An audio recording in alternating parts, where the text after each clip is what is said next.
UGC NET examination 3 categories के लिए conduct करवाया जाता है, that is for JRF and assistant professor, for assistant professor and admission to PhD, and third is PhD only category. तो इन तीनों category का क्या एलिजिबिलिटी क्राइटेरिया है, बेनिफिट्स क्या हैं, जो सर्टिफिकेट है वो कब तक वैलिड रहता है, सारी चीजों के बारे में आज डिटेल में बात करने वाले हैं। सो चैनल पे अगर आप फर्स्ट टाइम आए हैं तो सब्सक्राइब जरूर कर लीजिए। इस चैनल पे मैं आपके लिए डेडिकेटेडली क्लासेस लेकर आती हूँ for sociology subject, for net set, assistant professor, PhD, बाकी सारे जॉब नोटिफिकेशन अपडेट है, सब चीजें यहाँ पर आपको मिल जाती हैं। मोस्ट इंपॉर्टेंटली क्लासेस भी यहाँ पर आपको मिल जाती हैं for all SET and NET examination.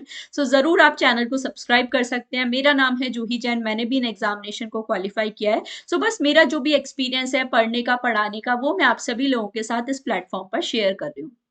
ये जो 3 कैटेगरीज हैं, इसके लिए एग्जामिनेशन कंडक्ट करवाया जाता है for JRF, for assistant professor and for PhD. UGC NET examination, that is national eligibility test, एक मिनिमम एलिजिबिलिटी क्राइटेरिया है। अगर आप इंडिया में असिस्टेंट प्रोफेसर बनना चाहते हो तो नेट एग्जामिनेशन क्वालिफाई करना मैंडेटरी है।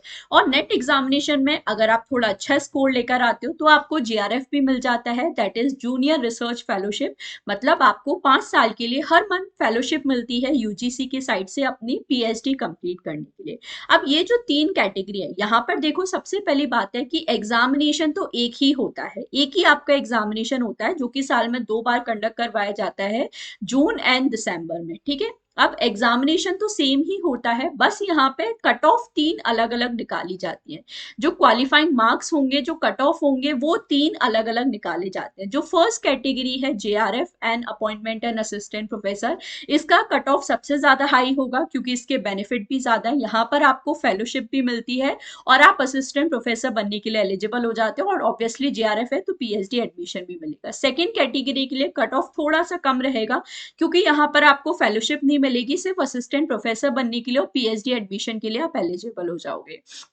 थर्ड क्राइटेरिया है जहां ना तो आपको फेलोशिप मिलेगी, ना कि असिस्टेंट प्रोफेसर बनने के लिए आप एलिजिबल होगे, सिर्फ और सिर्फ पीएचडी एडमिशन के लिए आप यहाँ पर यूनिवर्सिटीज में इस सर्टिफिकेट को अपना यूज कर सकते हो। अब तीनों का क्या एलिजिबिलिटी क्राइटेरिया है, तो देखो बेसिक क्वालिफिकेशन तो वही है, मास्टर्स में 55% होने चाहिए अगर अनरिजर्व कैटेगरी से हो, और 50% अगर रिजर्व कैटेगरी से हो, ठीक है। और अगर फाइनल ईयर में हो तो भी दे सकते हो। आपको रिजल्ट आने के विद इन 2 ईयर्स अपना जो मास्टर्स है कंप्लीट करना है, ठीक है। सब्जेक्ट आप जिस सब्जेक्ट में देना चाहते हो उसी सब्जेक्ट में आपका पोस्ट ग्रेजुएशन होना चाहिए।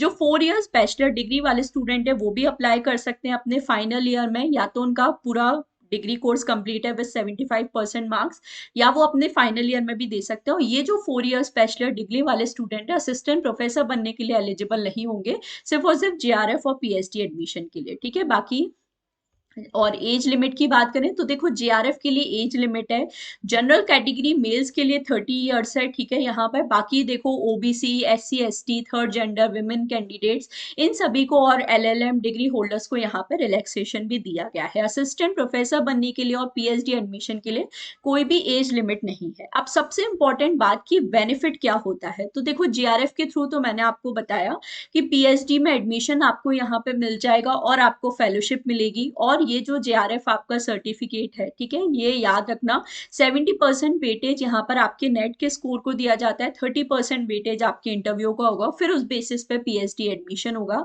कैटेगरी 2 और 3 के जो स्टूडेंट्स हैं उनका यहाँ पे जो पीएचडी एंट्रेंस टेस्ट है वो यूनिवर्सिटी पे डिपेंड करेगा, और आपका जो सर्टिफिकेट है वो 1 साल तक के लिए ही वैलिड होगा फॉर पीएचडी एडमिशन। अब मैं ओवरऑल अगर आपके लिए समराइज करूं जेआरएफ नेट और पीएचडी ओनली, तो सिंपल देखो कहानी ये है कि एग्जामिनेशन तो एक ही है, बस 3 अलग अलग कट ऑफ निकाले जाते हैं। जेआरएफ का कट ऑफ सबसे हाई होगा, क्यों होगा, क्योंकि यहाँ पर जो बेनिफिट्स हैं वो आपको ज्यादा मिल रहे हैं।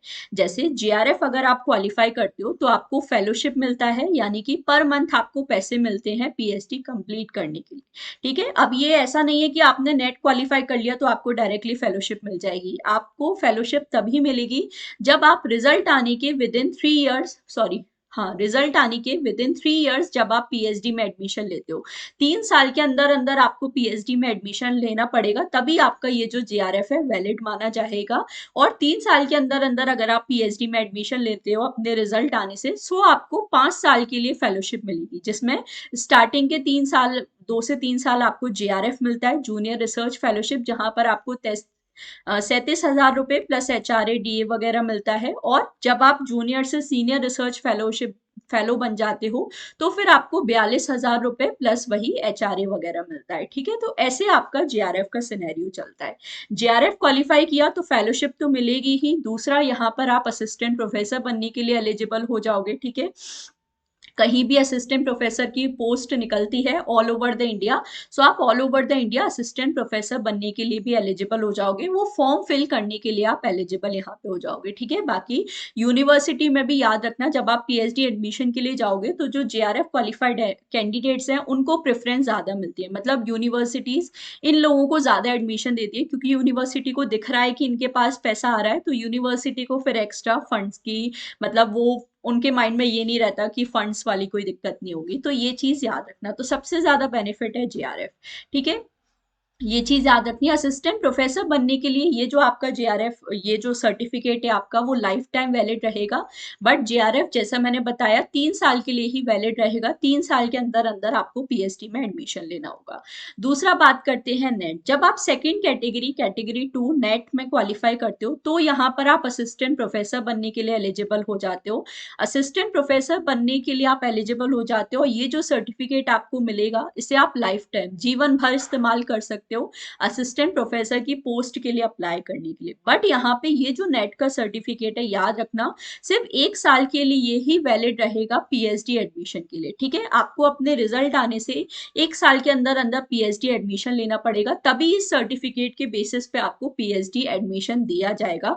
1 साल के बाद इस सर्टिफिकेट को PhD एडमिशन के लिए वैलिड नहीं माना जाएगा। तो ये चीज अपनी जरूर से याद रखें। तीसरी कैटेगरी आ जाती है PhD ओनली। यहाँ पर आप असिस्टेंट प्रोफेसर बनने के लिए एलिजिबल नहीं होगे। यहाँ पर आप सिर्फ और सिर्फ 1 साल तक के लिए PhD एडमिशन के लिए ये जो अपना सर्टिफिकेट है या स्कोर कार्ड है इसको यूज कर सकते हो। ठीक है, बट टू बी ऑनेस्ट अगर मैं बताऊं तो PhD ओनली कैटेगरी को सबसे कम प्रेफरेंस है जो यूनिवर्सिटी देती है। मतलब बहुत कम चांसेस होते हैं कि यूनिवर्सिटी आपको सिर्फ PhD ओनली के बेसिस पे PhD में एडमिशन दे दे। प्रैक्टिकली ये चीज बहुत कम होती है। ठीक है, सो इसके बेनिफिट कम है। बेनिफिट सबसे ज्यादा JRF के होते हैं। बाकी नेट के भी डेफिनेटली बेनिफिट है। बहुत सारे ऐसे भी यूनिवर्सिटी हैं जहां पे JRF क्वालिफाइड कैंडिडेट को सिलेक्ट नहीं किया जाता, बट नेट क्वालिफाइड कैंडिडेट को कर लिया जाता है। क्यों? क्योंकि उनका वैसे एकेडमिक बैकग्राउंड बहुत अच्छा है या सारी चीजें। तो ये चीज अपनी जरूर से ध्यान रख के चले। और कट ऑफ आपका अलग अलग रहता है। जैसे सोशोलॉजी में बात करूँ तो JRF क्वालिफाई करने के लिए आपको 220 प्लस मार्क्स लेकर आने चाहिए, नेट क्वालिफाई करने के लिए 200 समथिंग, और PhD ओनली के लिए 170 प्लस का टारगेट आपका होना चाहिए। मतलब ये आपका टारगेट होना चाहिए अगर आप इस एग्जामिनेशन को क्वालिफाई करना चाह रहे हो। सो आई होप ये जो वीडियो है आपके लिए हेल्पफुल रहा हो। इसके बाद भी अगर आपका कोई डाउट है, अभी भी कोई चीज अगर नहीं समझ में आई है, तो आप जरूर मुझे कमेंट सेक्शन में बता सकते हो। आज का सेशन यहीं तक रखते हैं। Don't forget to like and share the video. कोई भी डाउट है, कुछ भी पूछना है, जरूर कमेंट सेक्शन में बता देना। मैं नेक्स्ट वीडियो जरूर आपके लिए लेकर आऊंगी। बाकी मिलते हैं हमारी अपकमिंग क्लासेस में। बहुत जल्दी आपके लिए live classes, live practice session for net and set examination यहाँ पर मैं लेकर आने वाली हूँ। So all the very best, stay tuned, thank you so much for watching.